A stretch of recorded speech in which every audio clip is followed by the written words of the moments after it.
girl, you are so pretty, pretty, pretty, pretty. Baby girl, you are so pretty, pretty, pretty, pretty. Females made you just to trick me, trick me, trick me, trick me. Cause baby girl, you are so easily pretty. The only reason that I can do tonight is cause I know you were invited. The only reason that this dress is skin tight is cause I thought that you would like it. I'm only gone for the secret outside. Because I want you to lie. That the only reason I can do tonight is because I really like you. And I cannot hide it.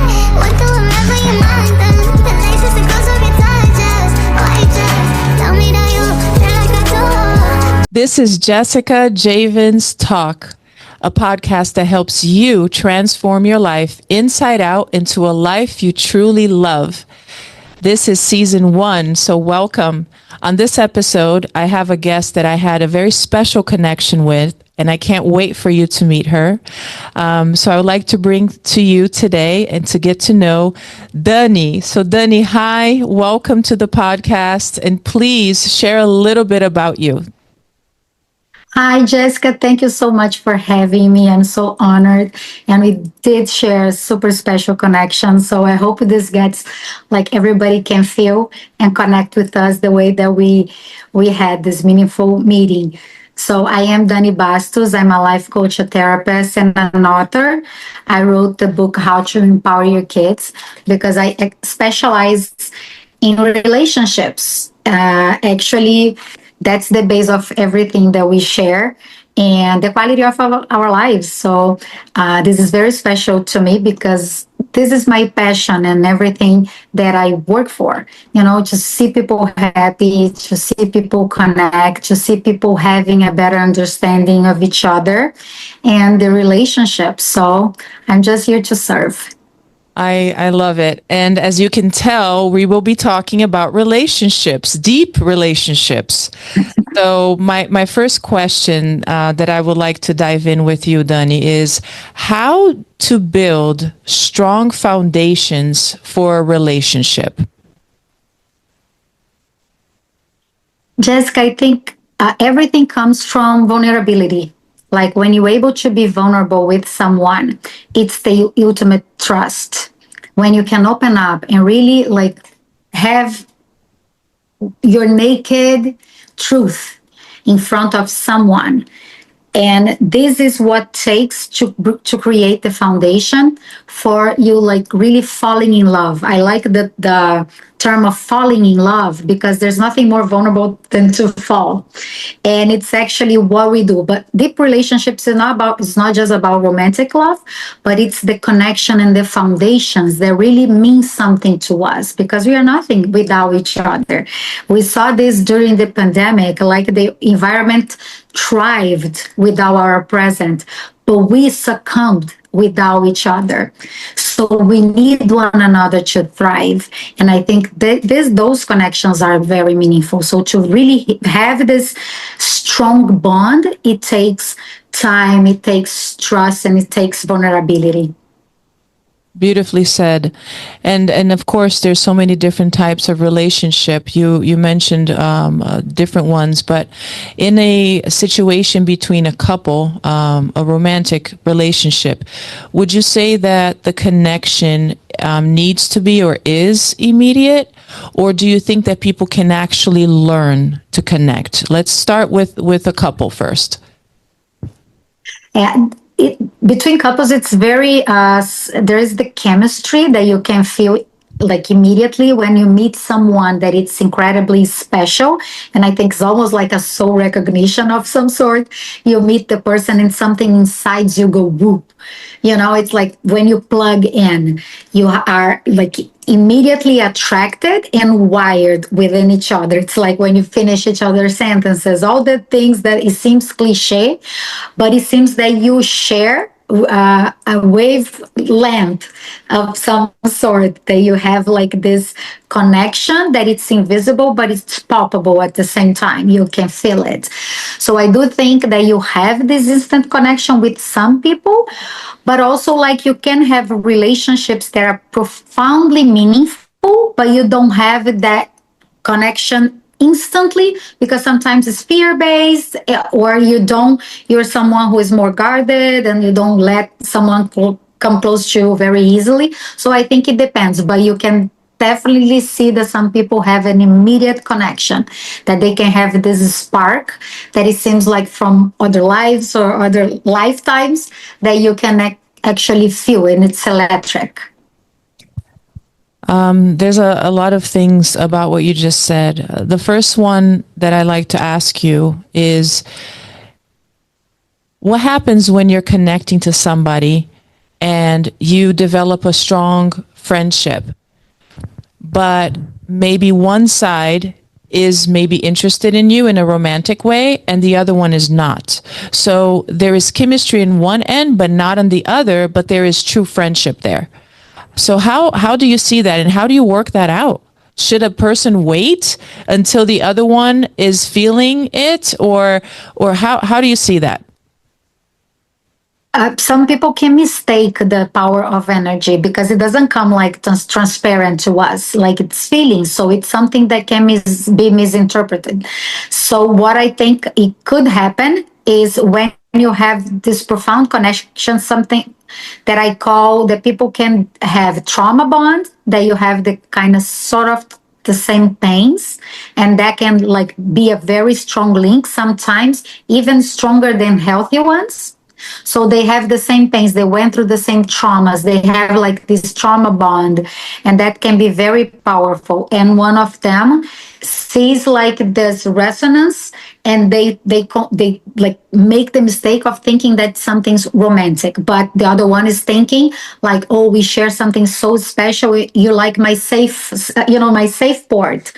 You know how I feel, and I don't want to lose this connection, because that's the difference. A friendship is a love that never dies.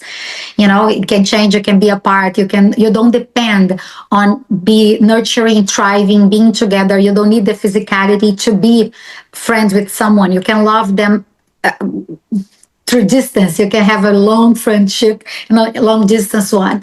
But to have a romantic relationship, you do need all those factors that come into place when you want to share your life with someone.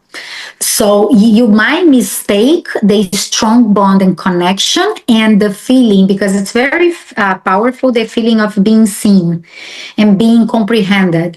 Like when we first met, when we bonded, we had this, oh my God, I've been through this. Look, it's so powerful when you connect with someone. So we have to make the differentiation if it's for good, and if something that connects us in our strengths, in our light, or in our shadows. So we have to make these distinctions. And after this is made, this is like assessment. And if you still feel romantically towards the person, I think it's only fair to let them know. To let them know, because also there is no friendship, it's something platonic, and you're hiding something. So I think everything has to be open and honest. That's a very good point. In order for you to have a deep connection or a deep relationship, there has to be honesty and transparency, or else there is no trust, right? That's a fundamental pillar of a good relationship. Now, I spoke to somebody recently, Dany, that she had a very strong friend that she grew up with, and now as adults, mid 30s or so, they are kind of apart, because she, on one hand, grew a lot as a person. She really invested in self-development. So she's this thriving person. She's ahead in her life with so many good decisions she's made. She's being successful. And her friend, which had everything in common, is kind of held back, doesn't have the same mindset anymore, has struggles, or is a little bit stuck. So although they have a love for each other, that connection doesn't serve each other anymore, because it's almost like it's one-sided. So how do you deal with a situation like that? What do you have to say about two friends that go part ways? Yeah, our purpose in life is to evolve. That's our commitment to ourselves. So if you go to school, I'm going to give a very simple example. If you go to school and you study, you do your work, and your friends want to have fun, wanted to like skip classes and everything, and you get ahead and they are held back. Are you going to be held back and stay with them? Or are you going to go ahead and graduate? So sometimes in life, we just graduate and our friends choose to be behind. That's not, you don't owe them. And that's the thing about loyalty. Your loyalty is not with anyone else but yourself. You can never betray your own soul and your own purpose. You have to be going to where your soul is calling you, and your soul is always calling you ahead.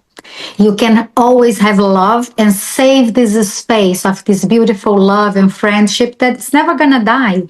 But you have to understand that you can force involvement into anyone. You cannot enforce them to want to grow up and want to see you, like see life as you perceive life. This is very individual, and this is a calling as well. So, first off, even with a partner, sometimes we make this mistake of thinking that we can impose on someone self growth, that we can impose on them, and we think like, oh, but it's better for you. We cannot say what's better for them. They need to find out themselves, and they need to love themselves in order to grow. And this is a very personal and introspective like lesson. We cannot do each other's homework. We just have to do it. But make very like clear that you're not abandoning them. You just like honoring your purpose to go ahead, and there's nothing like that it's wrong with her. It's just her choices and her timing, because people have different timing in life as well. Some people take some time to mature, some people grow into themselves a little later, they're late bloomers, and that's okay. Everybody has their divinely timing. But when you force into someone, they resent you because they start thinking that you feel that you're superior to them. And there is no superiority in life. It's actually timing. You know, my timing can be different than yours, but there is no right or wrong. You're not better than I am because you evolved in a certain some aspects of your life can go like flow really easily, and other aspects get a little behind, and everybody's different. The involvement, it's in different areas, you know. You said a lot of powerful things that we all need to know. And I'm sure that just this concept about respecting each other's journey on itself would probably create better relationships between people. Where there's struggle, there would be more respect. The other thing that you said that was very important, that resonates with me and what I love to talk to my followers and my clients, is the first person that you need to respect is yourself. You need to listen to that. You need to follow your journey of growth, and you cannot rely on others for that.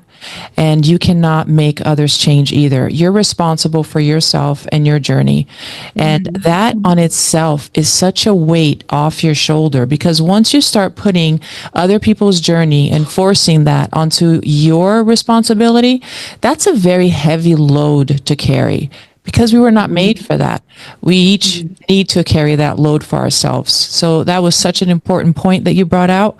I would love to hear if you believe that love is the basis of deep relationships. I do.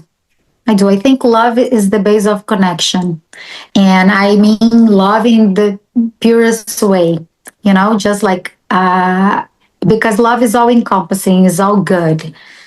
You can't love, because it means that you are letting yourself, you're letting yourself be open and vulnerable, and you trust the other person, and that needs to be like in resonance with somebody else. You know, you need to have this love, and you need to have, because otherwise it doesn't mean anything. You can have connection, but it's not gonna mean anything. So love is the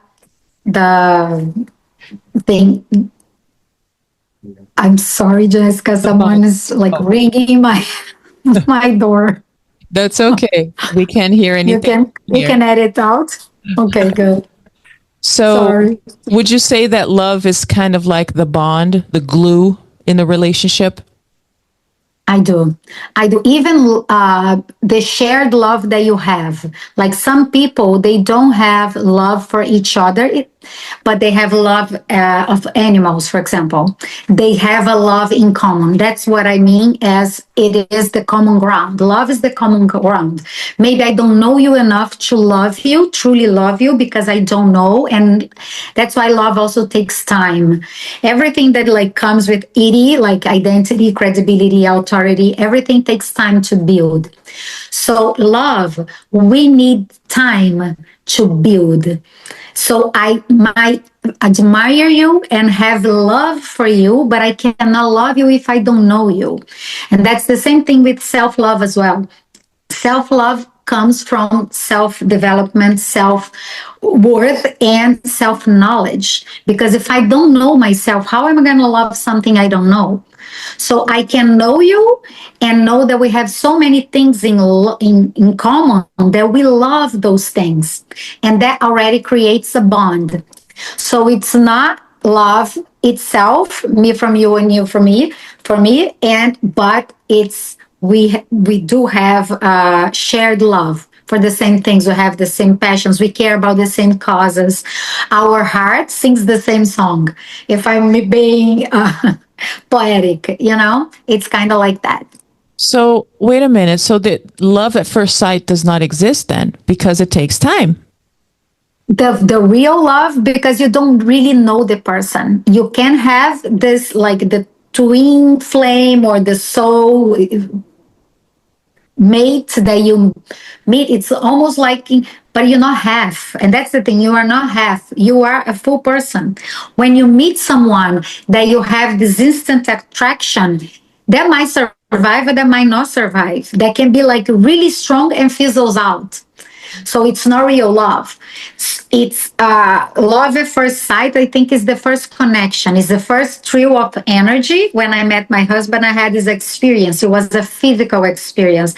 I felt electricity through my body. I didn't see him. I saw him. I saw the image and I felt the energy of him. I've never like really believed in love at first sight. I'm a therapist. I've never really went into the romantic aspect of life. I'm very practical, and I met him and I felt this instant connection. So I do think that they describe a love at first sight, that feeling that you have, that like when you meet this person and something attracts to you, and it's the polarity that like makes you guys like magnets. It attracts and you don't see yourself pulling apart. It's almost you can't resist. So I do think that's what they describe as love at first sight, but I think it's the first attraction.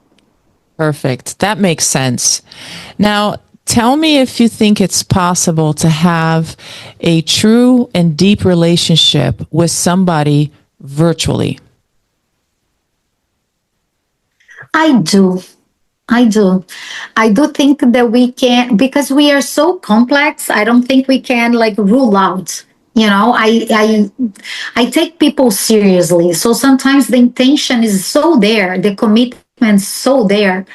And you meet someone that you are apart by like continents apart, but you make the effort, you show up every day, you trust them, you share your secrets, you show them your lives, and you do connect in a deeper level. And sometimes I do think that not having the physicality at first, the sexual part at first, because it can be very overwhelming when you have like a physical attraction, that it might kind of separate what is good from what is bad, And I do believe that you can have really a full-blown love when you meet someone from afar, that you really connect over things that you share and that you care about. And those things can solidify. And when you meet the person and then you see the chemistry is there. But like, I think you can develop love. Interesting. Oh, you're making some people hopeful now. That's good. Very good. Now, because you mentioned earlier about the pandemic, it was really a traumatic thing for many people. And I think there were some patterns of behavior that might have changed or reshaped because of us spending so much time apart. and changing our habits and activities of what we thought was normal changed. So do you think that the what people are looking for in a relationship now, post pandemic, after all of those changes and us being so virtual more than ever before, has that changed into what people are looking for in a relationship? I do know that it has changed, and I've seen couples that broke up after meeting after the pandemic because they thought that they didn't have enough in common, and they didn't have this, because when we are a normal couple that we go out to have like interests, we can like take a break from each other, and we have like different habits, and that doesn't interfere because we have good chemistry, we have a good life and everything. But when they start making the big questions, like if there is a pandemic again, if I am confined with this person and I cannot do anything else, I cannot go out, I cannot distract myself, I cannot have my sports, my friends, my soccer, my happy hour. What do I have in common with this person? Is it going to be fulfilling enough? And I've had two couples who actually broke up because of this, because they started thinking that they, when they were by themselves and they didn't have anything else to do, they didn't have any like party to go or stuff to do, they didn't have a lot of in common. They couldn't agree on like what, which series to watch, like simple stuff, because that's the thing, life happens in every day, you know, like we are living. So we need to see if we're compatible in the small things, in the little things, because life is not always party and, you know, like going out, having friends. You have to make time for each other. You have to know if you like the stuff that makes you you. If you like the person for who they are and not who would you like them to be. And I joke because I have a relationship course that I teach on Zoom, and I say like, people are not projects. You're not gonna meet someone and try to make them how you like them. You know, like some people don't meet a person, they meet a project. They want to change a lot of things about them. You're not really seeing them. You're projecting, or you'd like to be someone that you would like to be with, but you're not seeing that person. So we have to make this distinction. Yeah, that's dangerous, and that happens a lot. And I think sometimes, Yeah. yeah, some people have the tendency of doing that. I was thinking also about, because we become so virtual and everything has changed in the perception of how we do things, our habits, from before and after the pandemic. Do you think that people are looking less for meaningful relationships today than they were before? I do think that we, in a way of coping with being by ourselves, we became kind of self sufficient in a way. That a lot of people do, that had to be by themselves. They created a lot of distractions and things, and like they got addicted to different things, and they kind of got used to be alone. A lot of people are having trouble reconnecting and going to live things again. Some kids didn't adapt going back to school. They chose to be online. Some shy kids that they thrived when they were home because they were in their own environments. So when they went back to school, they didn't adapt. So they opted out. So I do think that a lot of people that they started home office, and then when they went back to office or they did hybrid, they didn't work as well. The productivity like was lower, and the interactions were like, I think we as people, we are poorer, if you like, if you can say that. Like we lost a lot of like personal resources, relationships, emotionally we got more shut down. I do believe it. So I do think a lot of people, they created distractions. We are way more on social media and watching things and creating this kind of bubble around us that doesn't create this space to hold someone else.